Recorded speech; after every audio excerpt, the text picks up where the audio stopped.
Hey guys, how you doing and welcome. This is a PlayStation VR video. I'm going through the VR World, which is one of the cheaper sort of showcase game bundles available with it, and I got it today actually on a recommendation because it does actually show off some of the really cool gaming aspects and different styles of graphics and gameplay that we see on the VR itself.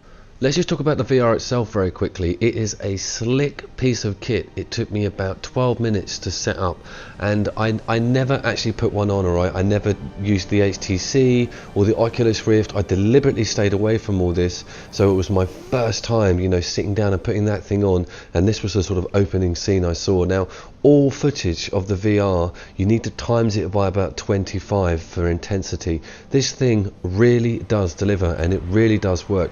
Look at the reviews about it compared to the other headsets. This thing is a contender, and for the money it's mid-range, you know. It's not too expensive, and it's not sort of a cheap sort of version of what you should be getting. This package includes 5 games, I think, and I'm going to go through them in order of shitness. So you're going to have your worst ones first, and please bear in mind there are some crackers on here. I was totally impressed, and this is also a really good sort of package. Let's say you've got a girlfriend, let's say you've got some mates who are a bit skeptical about this, get them round or show them this. It's really accessible for everybody. It's a really clever idea. The Wii did it, I remember when it first came out. I sort of had a sort of, you know, like a smorgasbord of everything. So yeah, PlayStation VR World. Let's get into this. So first up, we've got a game called the Lunge, which, as you can see, you're lying down. It's a driving simulator, but you're steering everything with your head. There's some issues with the draw distance and sort of granular graphics with this one. I mean, it is easily the least impressive. I mean, yeah, it's funny and it's quite fun, but don't dwell on this one for very long. Get to the next stuff ASAP.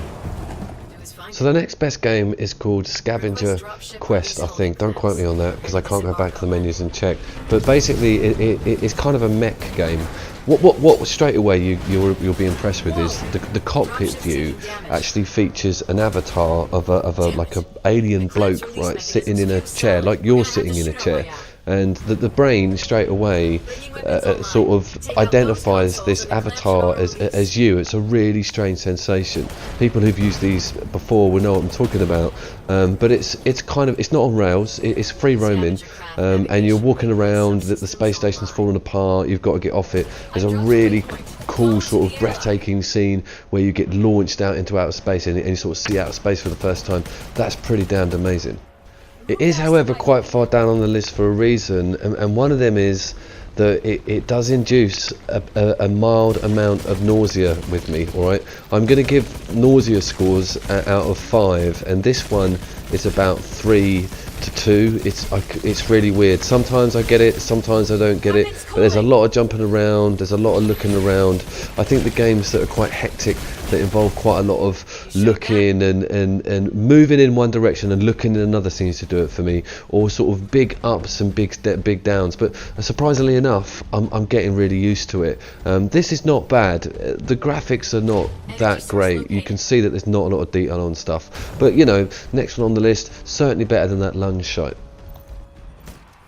So next up, there's a game called Danger Ball or Danger Balls. I don't think it's Danger Balls, but it's Pong, right, or Alleyway, okay? And what it is you're sitting at this giant window. As one thing I want to explain is everything is giant. So when you're just looking at your OS system, your desktop or whatever it is, the screen is occupying your entire living room. Even though it's a flat screen and you're not in the VR mode, it's still, I mean, it's going to be amazing to play normal games on and watch films on, because it's like standing at the front row of the cinema, you know. It's 100 times better than IMAX, this Sony VR system. Anyway, this is a bit like Pong, as you can see, but that target in the middle of the screen is mapped to your face, so you're moving your head around to move that target around. And it sounds like a really shallow idea, but it's not, because you put spin on it. The AI is really like sharp, and you could curve the ball around. The colours are great. The crowd's really cool. You're sort of suspended in this massive arena. I kept going back to this one. It's got a 0 nausea rating as well. It's not going to make you feel iffy at all. and it's kind of really, it's probably one of the most accessible games on it. Everyone will really enjoy this. So yeah, it's the next one on the list. It could be one of the strongest on the list. I'm gonna go and play it in a minute. So next up, it's Ocean Dive. Now, Ocean Dive is just a simulator, right? That's all it is. There's no real interaction here, but it is the first thing you should look at when you put this disc in, because it really showcases how spectacular the visuals can be. And there's also a shark encounter that you should use as an introduction to anybody who's just watching them when they're looking at this shark is spectacular. Ocean Dive. So next up, and the best one, the last one, is called the London Heist, right? And I avoided it deliberately because I lived in London 12 years, and I thought I don't want to see some plastic cockney gangster story about some blokes who think they're in Snatch. But holy shit, what it does is it sort of blends character development with some first-person shooting, but not just first-person shooting with a gun that you have to pick up and put down and reload, and it opens, one of the opening scenes is you're behind this desk in the jewelers, and you find yourself crouching down and shooting through this hole. The guys come up onto the balcony, you know, you've got your leather glove, you completely believe that this leather glove is your hand. And this one's also compatible with the sticks, the magic sticks or whatever the fuck they are. There's these really cool character scenes where a guy is right in your face and stuff, and you feel like he's in your front room. You think, who is this in my front room? And also, I'm still playing it because it's got a really spectacular car scene in it, so you can open the car door, you can shoot your Uzi out the front, you can look at the driver, you turn the radio up and down. It's got this brilliant sensation of speed to it. And there's also a shooting gallery. The shooting gallery's got an online leaderboard, and I use my two move sticks, so I've got two hands in it. Essentially, one hand you grab your ammo and slam it into the bottom of your gun when your ammo runs out, and the other hand you're aiming, and this is down to a millimeter, and it's really, really good. I keep going back to it. So just as a closing comment, if you're wondering, or if you're thinking, is this really just a gimmick, or are we moving on to a next phase of gaming?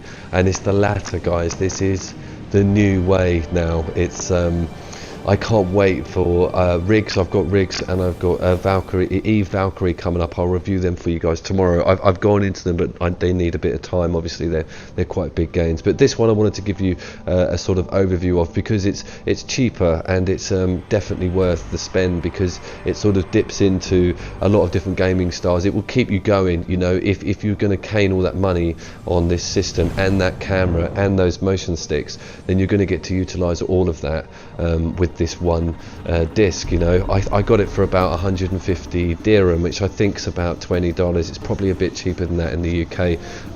Yeah, the PlayStation VR is just spectacular. It looks good, it feels good. It's just, my front room is now turned into a portal. My couch is now a link to another world. I shit you not, I actually mean that. I'm over the moon. I am, you know, I'm not going outside for a very, very long time, and when I do, I very much doubt I'll be impressed with the graphics. So you take care, guys. I'll see you down there.